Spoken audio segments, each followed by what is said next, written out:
Hello everyone, তো আজকে আমাদের বাড়িতে রান্না হবে চিকেন। আর এদিকে দেখো গুঁড়া মাছ দিয়ে মানে চচ্চড়ি টাইপের একটা হবে, আর মাছের ঝোল।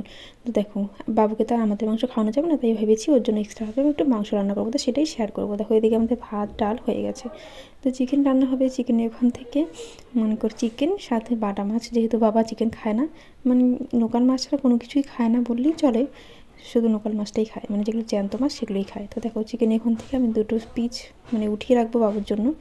দেখো মেটে আর একটা হাড়ের ওখান থেকে বাবুর জন্য দেবো। তো দেখো সব কিছু নিয়ে নিয়েছি, সবজির মধ্যে আলু আর পেঁপে নিয়েছি, যা অ্যাভেলেবেল ছিল তাই নিয়েছি। এর মধ্যেই দেখো ভাইরা খেলছে, সেটা তোমাদেরকে দেখিয়ে দিলাম, কিন্তু আমি যে ভিডিও করছিলাম সেটা ভুলে গিয়েছি। চিকেন মানে পুরোপুরি মানে সব কিছু দিয়ে দেওয়ার পরেই ভিডিওটা চালু করেছি।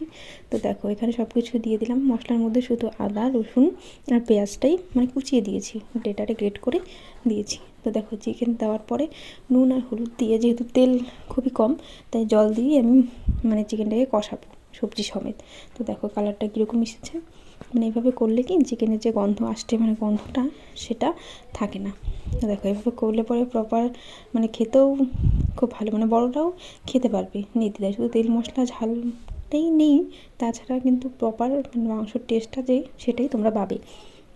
তোমরা চাইলে এটা ট্রাই করে দেখতেও পারো। মাঝে মধ্যে তো আমি কী করি, বাবুকে খাইয়ে মানে বেঁচে গেলে সেটা আমি খেয়ে নিই। তো দেখো প্রপারভাবে কষিয়ে এখন আমি জল দিয়ে দিচ্ছি, যেহেতু ঝোলটা মানে ঝোলটাই খাওয়াবো, চিকেন স্টক আর কি যা বলে, তো তার জন্য জলটা একটু বেশি করে দিয়ে দিলাম।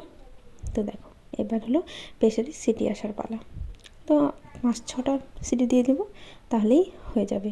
তো তোমরা তোমাদের বাবুকে চাইলে খাওয়াতে পারো।